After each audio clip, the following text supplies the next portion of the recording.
हरि ओम। ओम। जय श्री राधे, जय श्री कृष्ण। आप सभी को हृदय से प्यार भरी राधे राधे। और कैसे हैं आप सब? आशा करते हैं ठाकुर श्री राधा माधव की कृपा से आप सब कुशल मंगल होंगे और भगवान की भक्ति में लीन होंगे। मैं राधेश्याम वशिष्ठ नित्य की भांति आपको ले चलता हूँ आज की पावन कथा प्रसंग में, जिसके अंतर्गत दशम स्कंद के पंचदशों अध्याय 15वें अध्याय में आज हम प्रवेश करेंगे। धेनुकासुर और काली अनाग के उद्धार की कथा आज हम श्रवण करेंगे। नए आए हैं चैनल को सब्सक्राइब कर लीजिए, बेल आइकन को भी प्रेस कर दीजिए। आइए मेरे साथ गोविंद नाम गुनगुनाइए। श्री कृष्ण गोविंद हरे मुरारी, हे नाथ नारायण वासुदेव। श्री कृष्ण गोविंद हरे मुरारी, हे नाथ नारायण वासुदेव।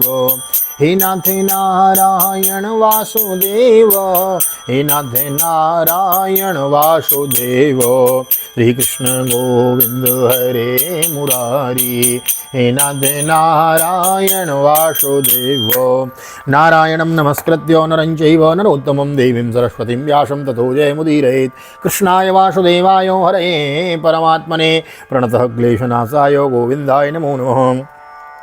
ओम नमो भगवते वासुदेवाय। श्रीमद्भागवत महापुराणम् अथ दशमस्कन्धः पंचदशो अध्याय। श्रीशुकोवाच ततश्च पौगण्डवहस्रितो व्रजे बभूवतस्थो पशुपालसम्मतो गाश्चारयन्तो सकवी समं पदै वृन्दावनं पुण्यमतीव चक्रतो। तन्माधवो वेणमुदीरयन् व्रतो गोपैर्गृणद्भिः स्वयसो बलान्वितो पशून् पुरस्कृत्य वसव्यमाविशद् विहर्तुकामा कुसुमाकरं वनं तन्मज्जुघोषालिमृगाद्विजाकुलं महन्मनः प्रख्यपयः सरस्वता वातेन जुष्टं सतपत्रगन्धिना निरीक्षरन्तुं भगवान् मनोददे सतत्र तत्रारुणपल्लवस्त्रिया फलप्रसूनोर्वरेण पादयो स्पृशक्षिकान् वीक्ष्य वनस्पतीन् मुदा स्मयन्निवाङ्ग्रजन्मादिपुरुषो। श्री सुखदेव जी कहते हैं, परीक्षित, अब बलराम और श्री कृष्ण ने पौगंड अवस्था में अर्थात छठे वर्ष में प्रवेश किया था। अब उन्हें गौएं चराने की स्वीकृति मिल गई। वे अपने सखा ग्वाल बालों के साथ गौएं चराते हुए वृंदावन में जाते और अपने चरणों से वृंदावन को अत्यंत पावन करते। यह वन गौओं के लिए हरी हरी घास से युक्त एवं रंग बिरंगे पुष्पों की खान हो रहा था। आगे आगे गौएं उनके पीछे पीछे बांसुरी बजाते हुए श्याम सुंदर, तदनंतर बलराम और फिर श्री कृष्ण के यश का गान करते हुए ग्वाल बाल इस प्रकार विहार करने के लिए उन्होंने उस वन में प्रवेश किया। उस वन में कहीं तो भौरे बड़ी मधुर गुंजार कर रहे थे, कहीं झुंड के झुंड हरिण चौकड़ी भर रहे थे और कहीं सुंदर सुंदर पक्षी चहक रहे थे। बड़े ही सुंदर सुंदर सरोवर थे जिनका जल महात्माओं के हृदय के समान स्वच्छ और निर्मल था। उनमें खिले हुए कमलों के सौरभ से सुवासित होकर शीतल मंद सुगंध वायु उस वन की सेवा कर रही थी। इतना मनोहर था कि वह उसे देखकर भगवान के मन ही मन उसमें विहार करने का संकल्प लिया। पुरुषोत्तम भगवान ने देखा कि बड़े बड़े वृक्ष और फल फूलों से भार से झुककर अपनी डालियां और नूतन कपोलों से लालिमा से उनके चरणों को स्पर्श कर रहे हैं। तब उन्होंने बड़े आनंद से कुछ मुस्कुराते हुए अपने बड़े भाई बलराम जी से कहा। श्री भगवान उवाचो, अहो अमी देव वरामरार्चितं पादाम्बुजं तेषु मनः फलारणं नमन्तु पादाय सकाभिरात्मन् स्तमोपहत्यै तरुजन्मयत्कृतम् एतेलिनस्तव यशोऽखिल लोकतीर्थं गायन्त आदिपुरुषानुपदं भजन्ते प्रायो अमी मुनिगणा भवदीय मुख्य गूढ़ं वनेपि निजहत्यनघात्मदेवम्। भगवान श्री कृष्ण ने कहा, देव शिरोमणि, यूँ तो बड़े बड़े देवता आपके चरण कमलों की पूजा करते हैं, परंतु देखिए तो ये वृक्ष भी अपनी डालियों से सुंदर पुष्प और फलों की सामग्री लेकर आपके चरण कमलों की ओर झुक रहे हैं, नमस्कार कर रहे हैं। क्यों ना हो इन्होंने अब इसी सौभाग्य के लिए ही तथा अपना दर्शन एवं श्रवण करने वालों के ज्ञान का नाश करने के लिए ही तो वृंदावन धाम में वृक्षों ने ग्रहण की है। इनका जीवन धन्य है। हे आदि पुरुष, यद्यपि आप इस वृंदावन में अपने ऐश्वर्य रूप को छिपाकर बालकों की सी लीला कर रहे हैं, फिर भी आपके श्रेष्ठ भक्त मुनिगण अपने इष्टदेव को पहचान कर यहाँ भी प्राय भौरों के रूप में आपके भुवन पावन यश का निरंतर गान करते हुए आपके भजन में लगे रहते हैं। वे ही एक क्षण के लिए भी आपको नहीं छोड़ना चाहते हैं। भाई जी, वास्तव में आप ही स्तुति करने योग्य हैं। देखिए, आपको अपने घर आया देखिए, मोर आपके दर्शनों से आनंदित होकर नाच रहे हैं। हिरनिया मृग नैनी गोपियों के समान अपनी प्रेम भरी तिरछी चितवन से आपके प्रति प्रेम प्रकट कर रही हैं, आपको प्रसन्न कर रही हैं। ये कोयलें अपनी मधुर कुहू कुहू ध्वनि से आपका कितना सुंदर स्वागत कर रही हैं। ये वनवासी होने पर भी धन्य हैं, क्योंकि सत्पुरुषों का स्वभाव ही ऐसा होता है कि वे घर आए अतिथि को अपनी प्रिय से प्रिय वस्तु भेंट कर देते हैं। ओम नृत्यन्तमीशकिन ईड्यमुदाहरीयो कुर्वन्ति गोप्यैव ते प्रियमीक्षणेन शुक्तिश्च कोकिलगणागहेमागतायो धनियावनोकसईयानि सतां निसर्गो धन्येयमध्यधरणी तृणवीरुधस्त्वत्पादास्पृशो द्रुमलताकरजा विमृष्टौ नद्योन्द्रयो खगमृगा सदयावलोकेरगोप्योऽन्तरेण भुजयोरपि यत्स्पृहा श्रीं भाई जी कर देते हैं। आज यहाँ की भूमि अपनी हरी हरी घास के साथ आपके चरणों का स्पर्श प्राप्त करके धन्य हो रही है, धन्य हो रही है। आज यहाँ की भूमि अपनी हरी हरी घास के साथ आपके चरणों का स्पर्श प्राप्त करके धन्य हो रही है। यहाँ की वृक्षलताएं और झाड़ियाँ आपकी अंगुलियों का स्पर्श पाकर अपना सौभाग्य मान रही हैं। आपकी दया भरी चितवन से नदी पर्वत पशु पक्षी सब कृतार्थ हो रहे हैं और ब्रज की गोपियाँ आपके वक्षस्थल का स्पर्श प्राप्त करके, जिसके लिए स्वयं लक्ष्मी जी भी लालायित रहती हैं, धन्य धन्य हो रही हैं। श्री शुक उवाच एवं वृंदावनम श्रीमत्कृष्णो प्रीतो मनापसून्रे मे संचारयन्नद्रे सरिद्रो दस्तु सानुगो क्वचित् गायति गायत्सु मदान्तालि स्वनुव्रते अवगीयमानो चरितो सृग्भि संकर्षणान्वितो क्वचिच्च कलहंसानामनुकूजित कूजितम् अभिनृत्यन्ति नृत्यन्तं बर्हिणं हासयन् क्वचित् मे गम्भीरया वाचो नाभिर्दूरगान् पशून् क्वचिद्दाह्लादि प्रीत्या क्वचिद्दाह्वायति प्रीत्या गोपालो मनुज्ञयो चकोरा क्रौंच चक्रावह भारद्वांश बर्हिणानुरोति स्म सत्वानां बीतवत्साग्रसिंहयो क्वचित् क्रीडा परिश्रान्तं गोपोत्संगोपबर्हणं स्वयं विश्रम्यत्यार्यं पादसंवाहनादवि। श्री सुखदेव जी कहते हैं, परीक्षित, इस प्रकार परम सुंदर वृंदावन को देखकर भगवान श्री कृष्ण बहुत ही आनंदित हुए। वे अपने सखा ग्वाल बालों के साथ गोवर्धन की तराई में यमुना तट पर गौओं को चराते हुए अनेकों प्रकार की लीलाएं करने लगे। एक और ग्वाल बाल भगवान श्री कृष्ण के चरित्रों की मधुरतान छोड़ देते तो दूसरी ओर बलराम जी के साथ बनमाला पहने हुए श्री कृष्ण मत वाले भौरों की सी सुरीली गुनगुनाहट में अपना स्वर मिलाकर मधुर संगीत लापने लगते हैं। कभी कभी श्री कृष्ण कूजते हुए राजहंसों के साथ स्वयं भी कूजने लगते हैं और कभी नाचते हुए मोरों के साथ स्वयं भी ठुमुक ठुमुक नाचने लगते हैं और ऐसा नाचते कि मयूर को पाशात्मक बनाकर देते। कभी मेघ के समान गंभीर वाणी से दूर हो गए पशुओं को उनका नाम ले लेकर बड़े प्रेम से पुकारते हैं। उनकी कंठ की मधुर ध्वनि सुनकर गायों और ग्वाल बालों का चित्त भी अपने वश में नहीं रहता। कभी चकोर क्रांच करुकाल करांकुल चकवा भरदूल और मोर आदि पक्षियों की सी बोली बोलते तो कभी बाघ सिंह आदि की गर्जना से डरे हुए जीवों के समान स्वयं भी भयभीत की सी लीला करते हैं। जब बलराम जी खेलते खेलते थक कर किसी ग्वाल बाल की गोद में तकिए पर गोद के तकिए पर सिर रखकर लेट जाते तब श्री कृष्ण उनके पैर दबाने लगते, पंखा जलने लगते और इस प्रकार अपने बड़े भाई की थकावट दूर करते। जब ग्वाल बाल नाचने गाने लगे अथवा ताल ठोक ठोक कर एक दूसरे से कुश्ती लड़ने लगते तब श्याम और राम दोनों भाई हाथ में हाथ डालकर खड़े हो जाते और हंस हंस कर वाह करते।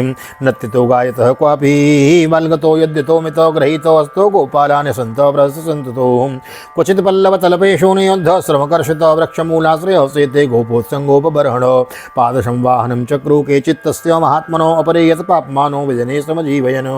कभी कभी स्वयं श्री कृष्ण भी ग्वाल बालों के साथ कुश्ती लड़ते लड़ते थक जाते तथा किसी सुंदर वृक्ष के नीचे कोमल पल्लवों की सीज पर किसी ग्वाल बाल की गोद में सिर रखकर लेट जाते। परीक्षित उस समय कोई पुण्य के मूर्तिमान स्वरूप ग्वाल बाल महात्मा श्री कृष्ण के चरण दबाने लगते और दूसरे निष्पाप बालक उन्हें बड़े बड़े पत्तों या अंगोछों से पंखा झलने लगते। अन्ये तदनुरूपाणि मनोज्ञानी महात्मनो गायन्ति स्म महाराजस्नेहक्लिन्योधिहसनैः एवं निगूढात्मगतिस्त्वमायो गोपात्मजत्वं चरितिर्विडम्बयन् रैमेरमालालितपादपल्लवो ग्राम्ये समं ग्राम्यवधीश चेष्टितो श्रीरामा नाम गोपालो रामकेशवयो सखा सुबलस्तो कृष्णाद्या गोपा प्रेम्णेदमब्रुवन् राम रामो महाबाहो कृष्णदुष्टो निबर्हणो यतो विदूरे सुमहद्वनं तालालिसङ्कुलं फलानि तत्र भूरीणि पतन्ति पतितानि च सन्ति किन्तु त्वरुद्धानि धेनुकेनो दुरात्मनो शोतिवीर्यो सुरो रामो हि कृष्ण घर रूप दृक् आत्मतुल्यो बलेरन्ये ग्रातिभिर्भो विर्व्रतो तस्मात् कृतानराहाराद् भीतनिर्भिर्वत्रहन् न शिव्यते पशुगणैः पक्षिके संघैर्विवर्जितं विद्यन्ते भुक्तपूर्वाणि फलानि च शूरभीण च एष वै सुरभिर्गन्धो विसूचिनो वगृणयते। किसी किसी के हृदय में प्रेम की धारा उमड़ आती तो वह धीरे धीरे उदार शिरोमणि परम मनस्वी श्री कृष्ण की लीलाओं के अनुरूप उनके मन को प्रिय लगने वाले मनोहर गीत गाने लगता। भगवान ने इस प्रकार अपनी योग माया से अपने अस्तित्व में स्वरूप को छिपा रखा था। वे ऐसी लीलाएं करते जो ठीक ठीक गोप बालकों की सी ही मालूम पड़ती। स्वयं भगवती लक्ष्मी जिनकी चरण कमलों की सेवा में संलग्न रहती हैं, वे ही भगवान इन ग्रामीण बालकों के साथ बड़े प्रेम से ग्रामीण खेल खेला करते थे। परीक्षित, ऐसा होने पर भी कभी कभी उनकी ऐश्वर्यमयी लीलाएं भी प्रकट हो जाती हैं, जाया करती। बलराम जी और श्री कृष्ण के सखाओं में एक प्रधान गोप बालक थे श्रीदामा। एक दिन उन्होंने तथा सुबल और उस्तो श्री कृष्ण, छोटे कृष्ण आदि ग्वाल बालों ने श्याम और राम से बड़े प्रेम के साथ कहा, हम लोगों को सर्वदा सुख पहुंचाने वाले बलराम जी, आपके बाहुबल की तो कोई था नहीं है। हमारे मनमोहन श्री कृष्ण दुष्टों को नष्ट कर डालने में तो तुम्हारा स्वभाव ही है। यहाँ से थोड़ी ही दूर पर एक बड़ा भारी वन है, बस उसमें पांत पांत के ताड़ के वृक्ष भरे पड़े हैं। वहाँ बहुत से ताड़ के फल पक पक पर गिरते रहते हैं और बहुत से पहले से भी गिरे हुए हैं, परंतु वहाँ धेनुक नाम का एक दुष्ट दैत्य रहता है, उसने उन फलों पर रोक लगा रखी है। बलराम जी और भैया श्री कृष्ण यह दैत्य गधे के रूप में रहता है। वह स्वयं तो बड़ा बलवान है ही, उसके साथी और भी बहुत से उसके समान बलवान दैत्य उसी रूप में रहते हैं। मेरे शत्रुघाती भैया, उस दैत्य ने अब तक न जाने कितने मनुष्य खा डाले हैं। यही कारण है कि उसके डर के मारे मनुष्य उसका सेवन नहीं करते और पशु पक्षी भी उस जंगल में नहीं जाते। उसके फल हैं तो बड़े सुगंधित, परंतु हमने कभी नहीं खाए। देखो न चारों ओर उन्हीं की मंद मंद सुगंध फैल रही है, तनिक सा ध्यान देने से उसका रस मिलने लगता है। प्रयक्षोतानि न कृष्ण गंधलोभित चेतसां वाञ्छास्ते महति रामागम्यतां यदि रोचते। एवं स्वदवच श्रुत्वा स्वदप्रिय चिकीर्षयो प्रहरस्य जग्मतुर्गोपीर्वृतोतालावनं प्रभो बलः प्रविश्य भव्याहुभ्यां तालान् सम्परिकम्पयन् फलानि पातयामास मन्तगज मतङ्गजो इवोजस फलानां पततां शब्दं निशाम्य सुरसासव सुरनासमोऽभ्यधावत् स्थितितलं सनगं परिकम्पयन् समेत्योदरशां प्राग्त्याद्वाभ्यां पदुवां बलं बलि नियत्योरसका शब्दं मुञ्चन् पर्यसरत्खल पुनरासाद्य रब्दम पक्रोष्टा पराक्षितो चरणावपरो राजनवलाय प्राक्षिपतिरुसौ सतं गृहीत्वा प्रपदोर्भ्रामयित्वैकपाणिनो चिक्षेपौत्रन् राजाग्नि ब्राह्मणत्यक्तजीवितं तीनाहतो महातलियो वेपमानो वहिचिरौ पार्श्वस्थं कंपयन् भग्नो सचान्यं सोऽपि चापरं बलश्यालीला योत्सृष्टो करदेहो ताहतो तालाशकं परे सर्वे महावातेरिता एव। श्री कृष्ण, उनकी सुगंध से हमारा मन मोहित हो गया है और उन्हें पाने के लिए मचल रहा है। तुम हमें वे फल और अवश्य खिलाओ। दाऊ दादा, हमें उन फलों की बड़ी उत्कृष्ट विलासा है, आपको तो रुचे तो वहाँ अवश्य चलिए। अपने शका ग्वाल बालों की यह बात सुनकर भगवान श्री कृष्ण और बलराम जी दोनों हंसे और फिर उन्हें प्रसन्न करने के लिए उनके साथ तालवन के लिए चल पड़े। उस वन में पहुंचकर बलराम जी ने अपनी बाहों से उस ताड़ के पेड़ों को पकड़ लिया। मद वाले हाथी के बच्चों के समान उन्हें बड़े जोर से हिलाकर बहुत से फल नीचे गिरा दिए। तब गधे के रूप में रहने वाले दैत्य ने फल के गिरने के शब्द सुना। तब वह पर्वतों के साथ सारी पृथ्वी को कपाता हुआ उनकी ओर दौड़ा। वह बड़ा बलवान था। उसने बड़े वेग से बलराम जी के सामने आकर अपने पिछले पैरों से उनकी छाती में धुलत्ती मारी। इसके बाद वह दुष्ट बड़े जोर से रेंकता हुआ वहाँ से हट गया।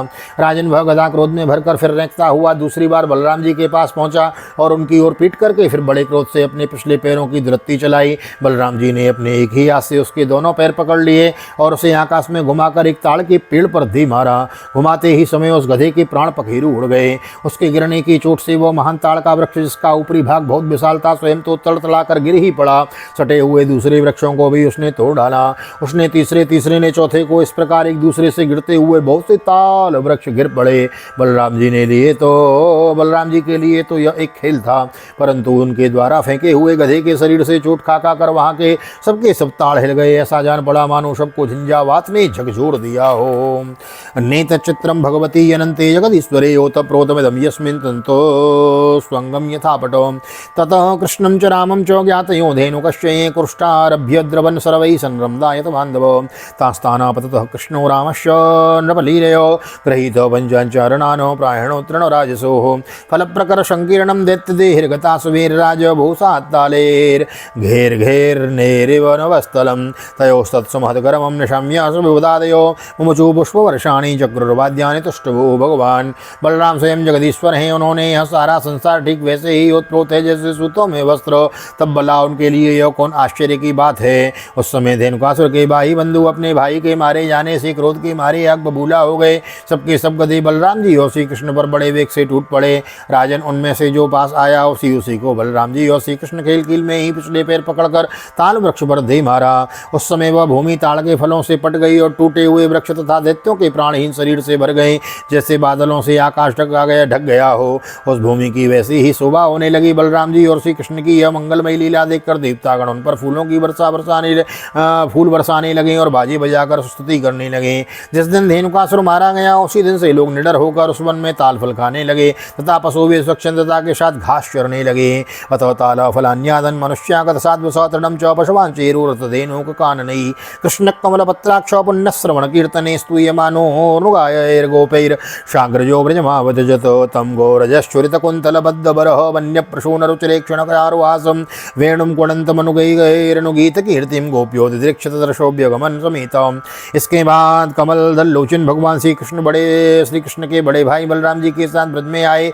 उस समय उनके साथी ग्वाल बाल उनके पीछे पीछे चलते हुए उनकी स्तुति करते जाते। क्यों न हो भगवान की लीलाओं का श्रवण कीर्तन ही सबसे बढ़कर पवित्र जो है। उस समय श्री कृष्ण की घुंघराली अलकों पर गौं के कुरों से उड़ उड़कर धूल पड़ी हुई थी। सिर पर मोरपंख का मुकुट था और बालों में सुंदर सुंदर जंगली पुष्प गुथे हुए थे। उनके नेत्रों में मधुर चितवन और मुख पर मनोहर मुस्कान थी। वे मधुर मधुर मुरली बजा रहे थे और साथ ही ग्वाल बाल उनकी ललित कीर्ति का गान कर रहे थे। वंशी की ध्वनि सुनकर बहुत सी गोपियां एक साथ ही ब्रज के बाहर निकल आई। उनकी आंखें न जाने कब से श्री कृष्ण के दर्शन के लिए तरस रही थीं। पीत्वा मुकुंद मुखसारगमक्ष भृंगैस्तापं जहुर्विरजहं व्रजयोषितोऽन्ये तत्सत्कृतिं समधिगम्य विवेश गोष्ठं सव्रीडहास विनयं यदपाङ्गमोक्षं तयोर्यशोदा रोहिण्यो पुत्रयो पुत्रवत्सलै यथा कामं यथा कालं यद्यतां परमासितो गताध्वनाश्रमो तत्र मज्जनोर्मर्जनादिवे निबिम्बस्त्वा रुचिरं दिव्यस्रगन्धमण्डितो जनन्योपहतं प्रास्यं स्वाध्वन्यमुपलालितो संविस्य वरसय्यायां सुखं सोपतुर्व्रजैः। एवं स भगवान् कृष्णो वृन्दावनचरः क्वचित् ययौ राममृते राजन् कालिन्दीं सखिभिर्वृतो। गोपियों ने अपने नेत्र रूप भ्रमरों से भगवान के मुखारविंद का मकरंद रस पान करने के लिए दिन भर लाज भरी हंसी तथा विनय से युक्त दिन भर के विरह की जलन शांत की और भगवान की उनकी लाज भरी हंसी तथा विनय से युक्त प्रेम भरी तिरछी चितवन का सत्कार के स्वीकार करके ब्रज में प्रवेश किया है। उधर यशोदा मैया और रोहिणी जी का हृदय वात्सल्य स्नेह से उमड़ रहा था। उन्होंने श्याम और राम के घर पहुंचते ही उनकी इच्छा के अनुसार तथा समय के अनुरूप पहले से ही सोच संजो कर रखी हुई वस्तुएं उन्हें खिलाई पिलाई और पहनाई। माताओं ने तेल उपटन आदि लगाकर स्नान कराया। इससे उनकी दिन भर घूमने फिरने की मार्ग की थकान दूर हो गई। फिर उन्होंने सुंदर वस्त्र पहनाकर दिव्य पुष्पों की माला पहनाई तथा चंदन लगाया। तत्पश्चात दोनों भाइयों ने माताओं का परोसा हुआ स्वादिष्ट अन्न भोजन किया। इसके बाद बड़े लाड़ प्यार से दुलार कर यशोदा और रोहिणी ने उन्हें सुंदर सैया पर सुलाया। श्याम और राम बड़े आराम से सो गए। एवं स भगवान् कृष्णो वृन्दावनचरः क्वचित् ययौ रामामृते राजन् कालिन्दीं सखिभिर्वृतो।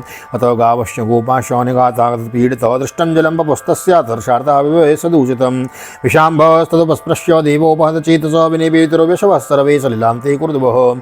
वीक्षतान् वे तथा भूतान् कृष्णो योगेश्वरेश्वर ईक्षयामृतवर्षिण्यां स्वानातः समजीवयत्। ते सम्प्रति तस्य मृतस्य समुत्थाय जलान्तिकात् आसन् सुविस्मिता सर्वे वीक्षमाणा परस्परम्। भगवान श्री कृष्ण इस प्रकार वृंदावन में अनेकों लीलाएं करते एक दिन अपने सखा ग्वाल बालों के साथ वे यमुना तट पर गए। राजन, उस दिन बलराम जी ने उनके साथ नहीं थे।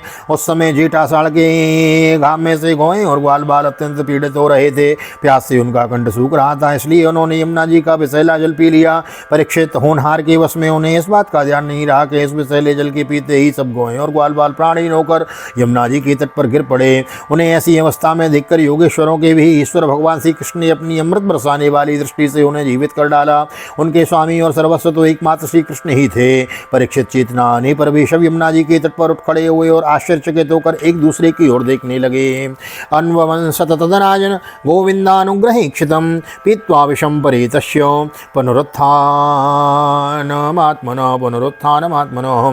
राजन, अंत में उन्होंने यही निश्चय किया कि हम लोग विषैला जल पी लेने के कारण मर चुके थे, परंतु हमारे श्री कृष्ण ने अपनी अनुग्रह भरी दृष्टि से देखकर हमें फिर से जिला दिया है। श्रीमद्भागवते महापुराणे पारमहंस्यां संहितायां दशम स्कंदे पूर्वार्धे धेनुकवधोत्सवो श्री बालकृष्ण शरणार्पणमस्तु। कृष्णाय वासुदेवाय हरे परमात्मने प्रणतक्लेशनाशाय गोविंदाय नमो नमः। हरे कृष्ण कृष्ण कृष्ण हरे हरे, हरे राम राम राम हरे हरे, राधे कृष्ण कृष्ण कृष्ण राधे राधे, राधे श्याम श्याम श्याम राधे राधे। बोल राधा गोविंद भगवान की जय। श्रीमद् भागवत महापुराण की जय। श्री वेदव्यास जी महाराज की जय। श्री सुखदेव जी महाराज की जय। राजा परीक्षित जी महाराज की जय। राजा रामचंद्र भगवान की जय। श्री हनुमान जी महाराज की जय। गोवर्धन नाथ की जय। यमुने महारानी की जय। वृंदावन बाकी बिहारी लाल की जय। गैया मैया की जय। तुलसी मैया की जय। अपने अपने माता पिता की जय। सतगुरुदेव भगवान की जय। आज की आनंद की जय। श्री राधे श्री राधे श्री राधे श्याम। जय जय राधे जय जय श्याम। सबको मिले वृंदावन धाम। ऐसी प्रार्थना मेरी ठाकुर जी के चरणों में। यहाँ तक वीडियो बने, वीडियो को लाइक कर दीजिए, शेयर कर दीजिए, कमेंट में भागवत भगवान की जय लिख दीजिए। अगले अध्याय में हम काली नाग पर किस प्रकार गोविंद कृपा करते हैं। भाई देखो, आनंद बड़ा आता है। भगवान की कथा अमृतमयी है।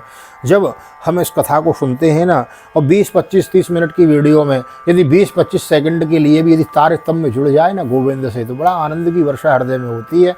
आनंद की अनुभूति है। आपको भी हो तो प्लीज़ कमेंट में भागवत भगवान की जय लिख दिया करें, वीडियो को लाइक कर दिया करें, एप्रिसिएशन मिलता है।